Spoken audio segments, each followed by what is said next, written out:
আসসালামু আলাইকুম প্রিয় শিক্ষার্থীরা, আদর্শ চ্যানেলে তোমাদের সবাইকে স্বাগতম। আজকে আমি তোমাদের নবম দশম শ্রেণীর বাংলা সাহিত্য বইয়ের নিম গাছ ছোট গল্পটি নিয়ে বিস্তারিত আলোচনা করব। আশা করি সম্পূর্ণ ভিডিওটি তোমরা ধৈর্য সহকারে দেখবে।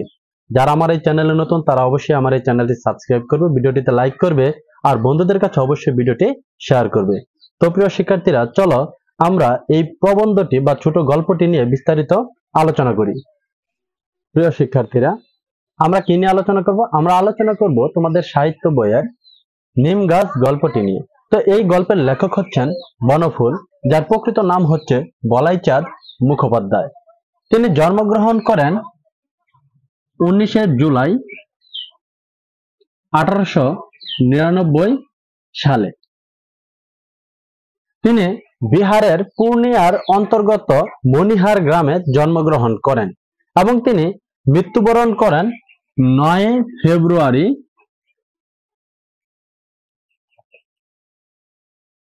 1979 সালে। তো তোমরা এই সালগুলো কিন্তু অবশ্যই মনে রাখবে, কারণ পরীক্ষায় এমসিকিউ আসার সম্ভাবনা খুবই বেশি। তিনি জন্মগ্রহণ করেন 19শে জুলাই 1899 সালে এবং তিনি মৃত্যুবরণ করেন 9 ফেব্রুয়ারি 1979 সালে। তিনি জন্মগ্রহণ করেন বিহারের পূর্ণিয়ার অন্তর্গত মনিহার গ্রামে এবং তিনি মৃত্যুবরণ করেন 9 ফেব্রুয়ারি 1979 সালে কলকাতায়। তো তিনি তার সাহিত্যের জগতে আগমন ঘটে 1918 সালে। তো তিনি বাংলা সাহিত্যে তার প্রবেশ হয় 1918 সালে। শনিবারের চিঠি নামক একটি পত্রিকায় তিনি মূলত প্রহসন বা ব্যঙ্গ এবং প্যারোডি লিখে তার এক্ষেত্রে সাহিত্যের জগতে প্রবেশ ঘটে। তো প্রিয় শিক্ষার্থীরা, এখন আমরা চলো নিম গাছ এই গল্পটিতে আমরা এখন প্রবেশ করি। প্রিয় শিক্ষার্থীরা, নিম গাছের কথা বললে প্রথমে আমাদের কি মনে আসে? অবশ্যই এর তিতো স্বাদের কথা এবং ঔষধি গুণাগুণের কথা। গল্পের শুরুটাও ঠিক সেখান থেকেই হচ্ছে।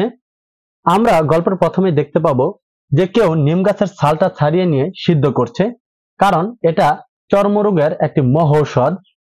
কেউ পাতা চিরে শিলে পিষছে, কারণ এটা খুশ, দাঁত এবং চুলকানির জন্য অনেক উপকারী।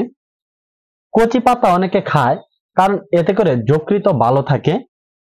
কেউ কেউ কচি ডাল ভেঙে চিবোয়, কারণ এতে করে দাঁত ভালো থাকে। আবার বাড়ির পাশে যখন নিম গাছ জন্মায় তখন বিজ্ঞ জনেরা এতে খুশি হয়, কারণ নিম গাছের বাতাস স্বাস্থ্যের জন্য অনেক উপকারী। দেখো, গাছটির প্রত্যেকটি অংশই মানুষের কোনো না কোনো কাজে লাগছে। মানুষ নিজেদের প্রয়োজনে গাছটির কোনো না কোনো অংশ কিন্তু ব্যবহার করছে, কিন্তু এই গাছটির কি কেউ কোনো যত্ন নিচ্ছে? গল্পকার বলছেন, কাটে না কিন্তু যত্নও করে না। নিম গাছ নিঃস্বার্থভাবে সারাটা জীবন উপকার করে যায়, বিনিময়ে পায় অবহেলা। এটা কি তোমাদের পরিচিত কোনো কিছুর কথা মনে করিয়ে দেয়? আমরা গল্পে একটা টার্নিং পয়েন্ট লক্ষ্য করতে পারি। তা হলো, গল্পে হঠাৎ একদিন নতুন লোকের আগমন ঘটে। সে নিম গাছের দিকে মুগ্ধ দৃষ্টিতে তাকিয়ে থাকে। তার চোখে ছিল প্রশংসা। সে নিম গাছের প্রশংসা করে। গল্পকার সেই লোকটি সম্পর্কে আমাদের বলেন, সে কবিরাজ নয়, সে একজন কবি।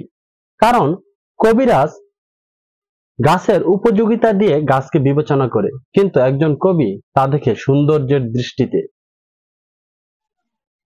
এতক্ষণ আমি তোমাদেরকে যে নিম গাছ সম্পর্কে গল্পটা বললাম, লেখকের একটি কথাই গল্পের মূল থিমটাকেই কিন্তু পরিবর্তন করে দেয়। তোমাদের কাছে মনে হতে পারে আমি এতক্ষণ পর্যন্ত নিম গাছের বর্ণনা তোমাদেরকে শোনালাম, কিন্তু এই নিম গাছের আড়ালে লেখক অন্য কিছু বোঝাতে চেয়েছেন। কি বোঝাতে চেয়েছেন তা লেখকের একটি কথার মাধ্যমে কিন্তু আমরা বুঝতে পারি। তাহলে লেখক লেখেন যে ওদের বাড়ির গৃহকর্মী নিপুণা লক্ষ্মী বউটার ঠিক একই দশা। তো এই কথাটার মাধ্যমে কিন্তু লেখক পুরো গল্পের থিমটাকে কিন্তু পরিবর্তন করে দেয়। কিভাবে পরিবর্তন করে, চলো আমরা এখন তাই ধাপে ধাপে আলোচনা করি। প্রিয় শিক্ষার্থীরা, এখন আমরা নিম গাছটির সাথে গৃহকর্মী নিপুণা লক্ষ্মী বউটির তুলনা করে দেখব। তো চলো আমরা শুরু করি। তো প্রথমে দেখো, নিঃস্বার্থভাবে সেবা। আমরা দেখেছি যে নিম গাছ তার ছাল, ডাল, পাতা এগুলো দিয়ে কিন্তু নিঃস্বার্থভাবে মানুষের সেবা করে যায়, বিনিময়ে সে কিছুই পায় না বা চায় না।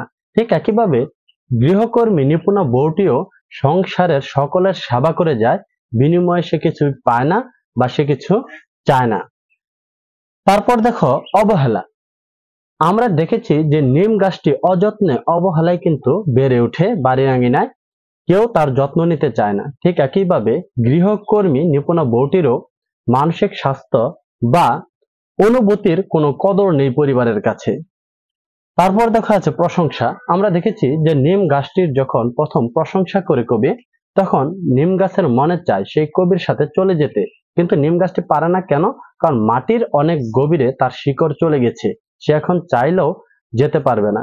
ঠিক একইভাবে নিপুণা বউটিও সংসারের দায়িত্ব কর্তব্য পালন করতে করতে সংসারের সাথে তার এমন মায়া মমতার একটি বন্ধন তৈরি হয় যা সে ছিন্ন করে চলে যেতে পারে না।